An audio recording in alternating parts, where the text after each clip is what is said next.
Hello everyone, welcome to our Let's Play series of Sorcery. This is Colonel RPG as usual, and I'm very happy that you're chose to join me today as we do something that we didn't do before. Now, last episode we arrived back here at the gates of the North Gate of Carre, and, well, we came back here. I did all the things as we did them before, but this time around I didn't go there. I'm not gonna talk to, well, I don't know if I'm gonna have time to meet and talk to Flanker because he's somewhere in there. I'm gonna try and make my way there, and then come back. I don't know if I can, but we'll see. I'll see about that. But for right now, what we're doing at the beginning of this episode is we're talking to the, well, I don't know what these are. I don't remember what these are. The last time we were here, we cast a spell, that, faked fortune.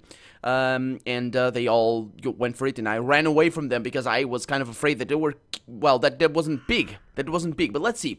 You clamber over the fence and stride towards the creatures. Within a few paces, the smell of cooking meat reaches your nostrils, and you see a large pig turning on a spit above the fire. The creature waved to you has watched you approach. He grins hooked to teeth and cocks his head as you at you in greeting. Perhaps using magic might give you an advantage? No. It will not. At least not right now. Now, somebody in the comments said that I can get something very good out of this encounter, and I didn't know what it was.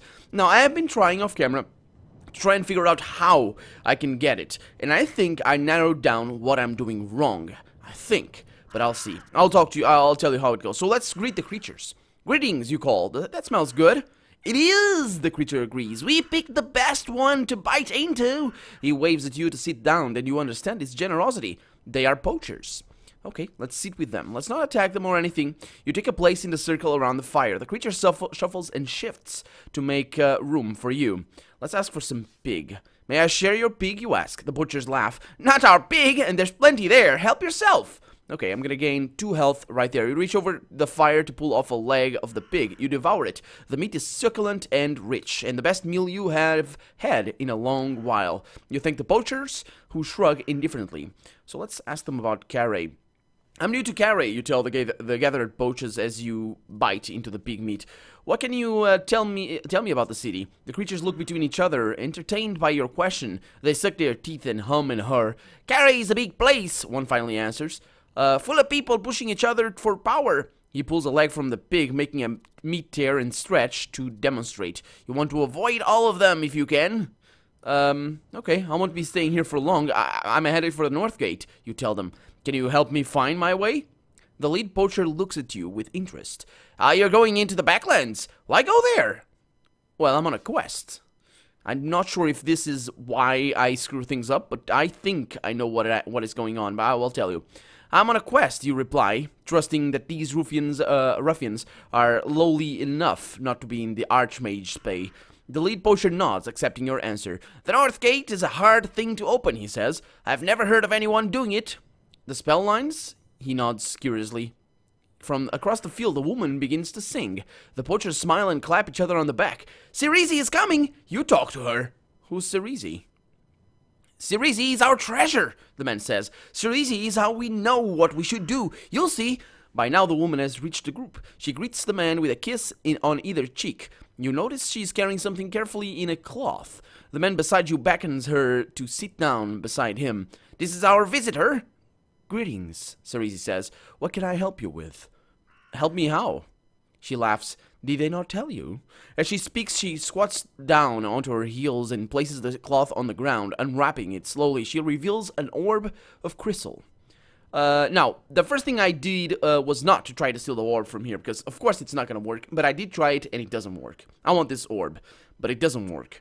I always ask this. I never asked this one, but I'll go with this one again, because I don't think this is my problem. You're a fortune teller, I ask. Cerisi sees all. Oh no, actually that was one of the poachers that said that.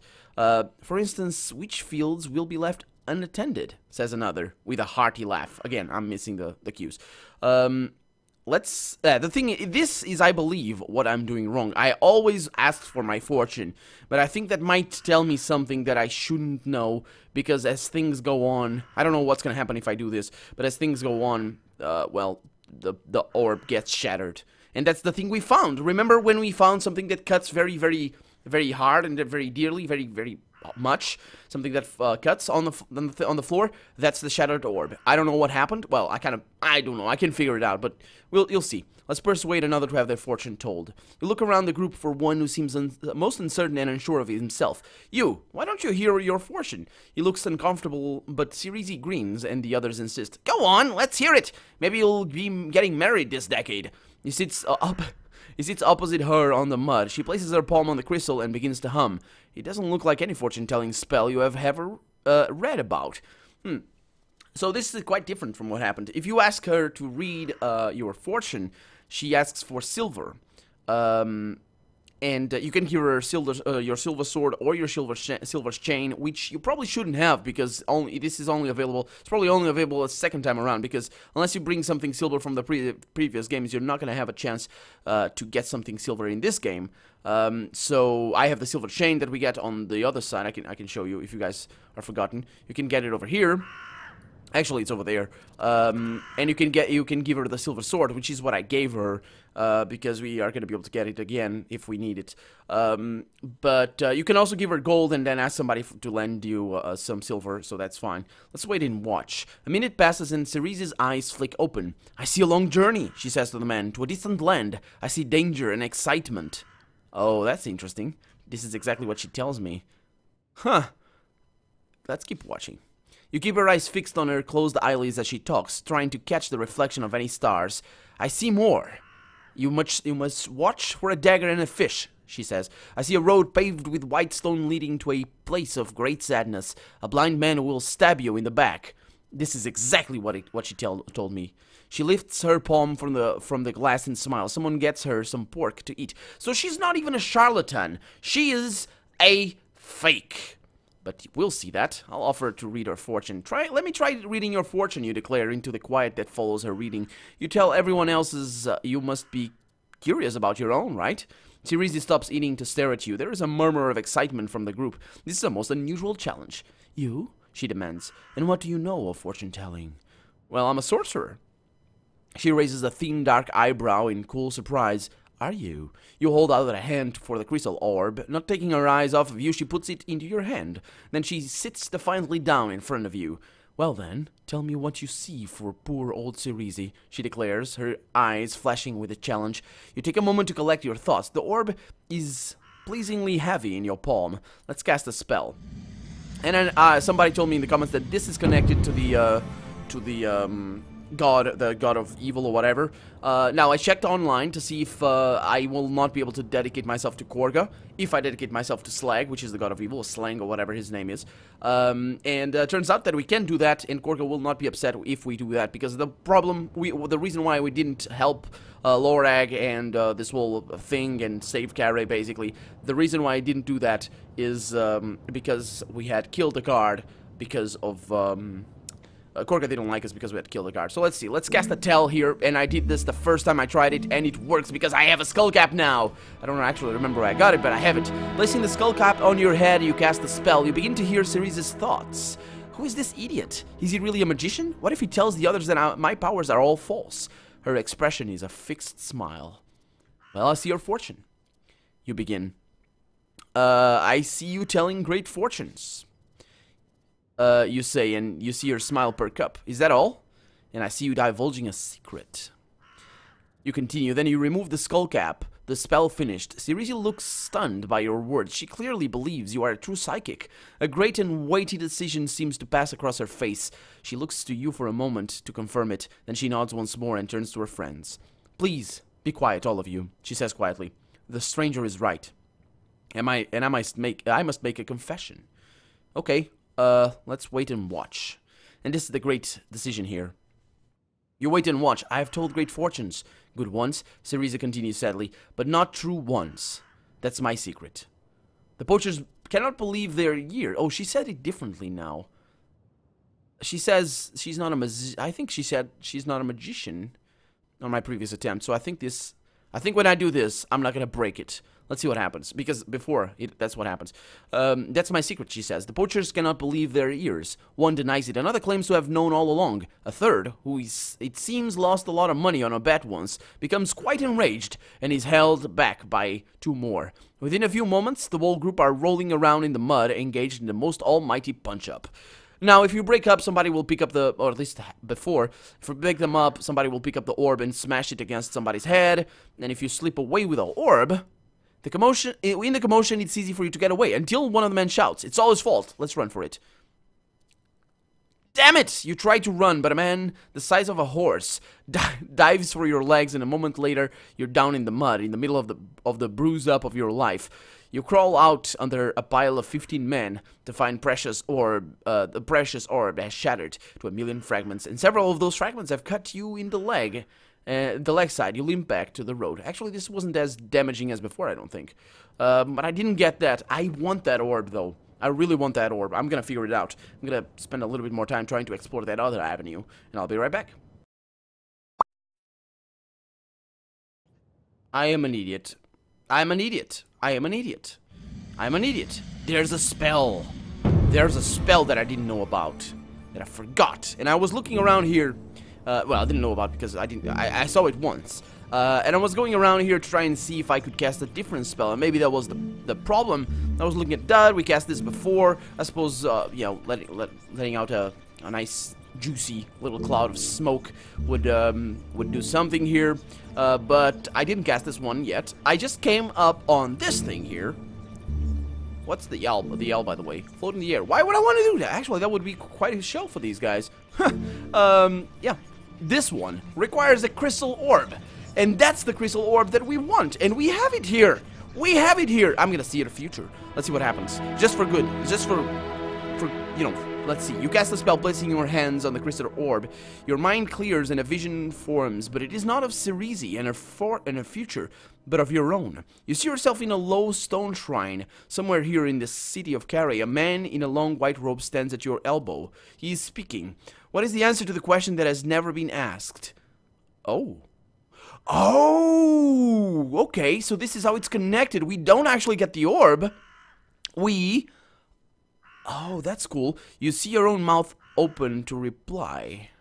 You concentrate as hard as you can, struggling to maintain the vision. Then, as it begins to sleep, there is a touch on your end. Another presence joins you. Okay, is she trying to... What's she doing right now? Cerisi, you breathe. In your vision, you see the man in the white robe bow his head, defeated at the... Wait a minute, that's the... That's...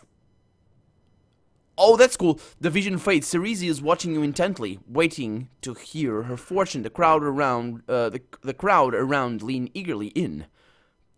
Oh, that's pretty cool. So wait a minute. What's the answer to the question that has never been asked? It's Cerisi? I don't know what that means. Well, that's the impossible question, I guess. I see your future. I'm gonna go with the same one. Let's go with these ones up here and giving me the orb. I don't know if she's gonna do anything here. Let's sleep away. Yeah, let's break them up because this one, yeah. Ooh, I found one new clue. Oh, there it is. It is a messy fight. You wade in trying to hold the poachers apart and keep the men from throwing each other into the fire, but there is nothing you can do to keep them apart. A moment later, someone snatches the orb from your hands and cracks it over another man's head. You crawl out from under a pile of bodies and hurry back to the safety of the road. But we did get a new clue, which is pretty awesome, and I think that's gonna be the answer to Slang's place. Now, I need to find my way to get back up there. That's not gonna be too hard. I can go through here. I can go through anywhere. I think that's there's only two ways across the river. One is through the river, and the other one, or you know, if I jump or something, and the other one is through the bridge. So it should be okay. I'm not really sure how things are gonna go from now. I kind of want to go back to the dwarf town to get some money, so I'm gonna try and make my way around through here, but I don't think I can do that through here. I think I tried to do that before, and I don't think it works. So maybe I'll just go there and leave these guys for later, because there's nothing really there that I kind of want. So I'm just gonna go through here. Yeah. Okay, I'll see you in a little bit after I'm done with, well, we'll see. We'll see. Maybe we'll be at Slag's place. We'll see. And here we are at the shrine. And it's not the only option, but it is an option that we're gonna take. It's nighttime now. I made my way through here this time around. We found a begging girl that wanted to play Swindle Stones, and I think it might be the same girl that we find later on in the gambling house. But for right now, we're fine. I'm gonna get some money from the gambling house. I don't think I need more than 200. That should be enough. I've actually bought a few rations and all that sort of stuff. So let's step inside. And we have been here before, of course. Wait a minute. Did the... He really is an old... Yeah, the same thing happens as before. So, ooh. The young liar, yeah, I talked to him before as well, and I'll actually did a few different questions and asked him about how to get to the spell lines, and he sent me to go left on the next junction and then not go left, which I believe is to go down the well, turn right basically, and go down the well at the or not go left. Actually, it is to go left. So go right and go left.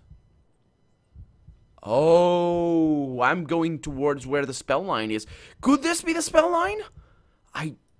Could these? Oh, I'll show you. So basically, I found the guy over there, as we did before, and asked him how to get to the spell line. He said, who has a spell line? Well, turn left on the next junction, and then don't turn left on the other one. So it means that I can't turn left. I have two options here. I can go left or go right. And since I can't go turn left, I need to go right. But the thing is, over here we have three options. We have to go left, we have to go right, and we have to go forwards. And so he told me to not turn left. And since either of these is, of course, not turning left, I can't do either of these. So it means I need to turn left. And I believe this shrine over here could be how we obtain one of the spell lines. Of course, we already have 3, and I found them there in the key sections of the inventory. So we only need the first one, which is Theta's, and that's just Korga. I mean, this is a very easy replay. I didn't actually do the same exact things I did before. I didn't help the girl with the ladder, and, well, there's a few things that I didn't do, but it's all fine. I don't need the money, I don't need the food or the help. So we're good. Or the ladder, because I have the ladder. So let's see. Zagamin asks somebody about the challenge. Take the challenge. There it is. So a stranger calls the priest with glee. Yes, a stranger. Welcome, stranger. Are you ready to take the challenge, knowing full well that very few succeed? Yes, just give me the question. And I'm gonna stick to that one. I don't want to say the other ones, because it might be crazy. Very well, a man of urgency, I see. Our practice is that you may choose which question to answer. But know this, one is impossible and the other one is easy. And to answer the easy question, you must give up something you hold dear. Did I ever choose the easy question? Well, I chose the impossible one. No, yeah, I didn't choose. I don't think I did that. But then, ooh, we have the extra one right there. The crowd await expectantly. What is the answer to the question that has never been asked? That was my future. Cerise. Oh, wait a minute. It could be anything. It's the answer I said before. Because I was seeing my future, so it could be anything. I changed my future there. Because the question had never been asked at the time. Is that how it works? Oh man, these mind games. Let's go with Cerise. Your vision is coming back. Yeah, coming to pass. Cerise, I answer. There's a moment's pause as the priest screws up his eyes. So what's the result? The priest nods once, slowly. That is correct, he murmurs. The question has never been answered in the 3,000 years since this site was first made holy to Slang. Slang is the name, okay. The answer has been passed on from one priest to the next. I never thought I would be the one to hear it spoken because I do not understand it, and I do not know the question. Yeah, I don't know the question either, actually. Because it... Huh.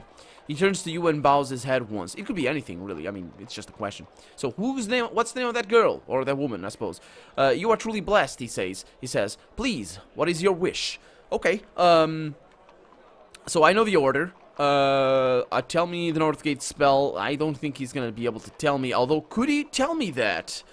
Can Carrie be saved? Well, that's an interesting question. I guess we'll find out ourselves. Stronger than anyone ever. I don't think so. I wish to be rich beyond my imagination. Nah, I'm already rich beyond my imagination, to be honest. Oh, I had 0 gold, but now I don't. So, I am gonna ask the spell line. The priest closes his eyes and summons his god. Only one noble of Carrie was follower of Slang, he intones. Molus, the second noble, whose spell line I sense you already know. You must find the other lines from their owners. You think? Oh, come on. Nah, I'm not gonna do that. I'm not gonna do that. Let's try. Let's see. Just give me the question. Go with the impossible one. And then go with Sorcery right there. And then what's the result? And then I can ask for money, for Vic. I don't care. Can Carrie be saved? Let's go with that one. The priest nods and closes his eyes. He begins to mouth something to his god. The crowd falls silently expectant. You wait a moment. Suddenly a gasp goes up from the crowd. You feel your feet grow cold. And then you... okay. And then your legs. The priest opens his eyes and then begins to laugh. The god of malice has spoken, he cries out. You look down with horror to see that your legs have turned to stone. Well, let's kill the priest. And I'm gonna die, of course. You pull your sword to hack off the head of the cheating priest, but there's no time. Oh, the stone flowers through your midriff, through your arms, and your sword, arresting your attack. There will be a statue of a man with sword arm drawn in the shrine of slang forever now. And there wasn't no shrine before. Yeah, because nobody asked for this. Okay, I've been turned into a statue. That seems fitting enough. So this is... Sure. I mean, I could learn a quest, a spell line from here. That's pretty cool. Let's see. Choose the impossible one. Go with Sorcery right there. And what's the result? And I can ask for reach beyond my imagination. The priest closes his eyes. See what happens? I'm gonna die again, ain't I? Huh. The priest reopens his eyes. It is done. Where's my wealth? You will be reached, the priest replies, but I cannot tell you when. Okay. Seems good. You walk away into the street, the crowd watching you as you go. Hopefully I didn't screw up my save, but I think I like that one. Let's go with that one. Yeah. So yeah, I guess I'm gonna talk to. I'm not gonna talk to. Should I go there to the Wayfarer's Rest? I could go up here. I could sleep in the alley. I could go sleep in the river, sleep in the market. Either one of these would be fine. I don't really know where I want to go, to be honest. Well, I'll make my way to the end. I know all the things now, except for the spell line, but that's Corgus, so I'll see you by Corgus Place, unless I find something interesting in between. And here I am, with Flanker, by the Council House. Now, this was where we killed the guard. You guys might remember that. We attacked, Flanker attacked, actually. So I don't really know what happened, what was gonna happen, I mean, if I let it happen all again. But what I'm gonna do is I'm gonna cast a spell, because I can tell there's thoughts, and I wanna see what they know. And maybe that's gonna unlock something good. Let's see, tell. Right there, read minds.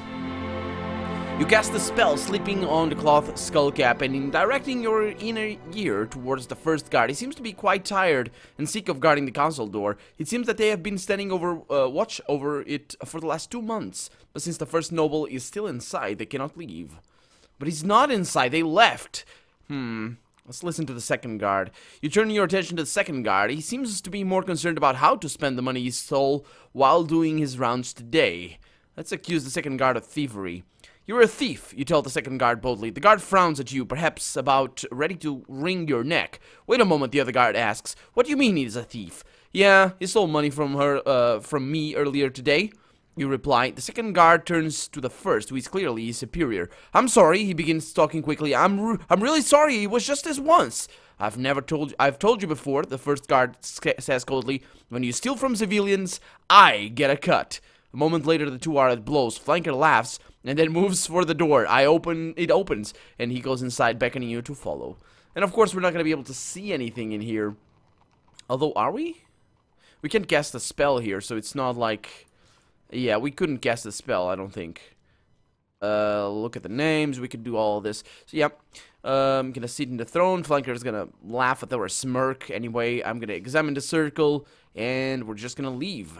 And there it is. I know about the portal traps already. Thank you very much. And I think that is that, actually. So let's leave with him. Together you head back to the chamber. The guards are still fighting. That wall seals up behind you. And then you walk away.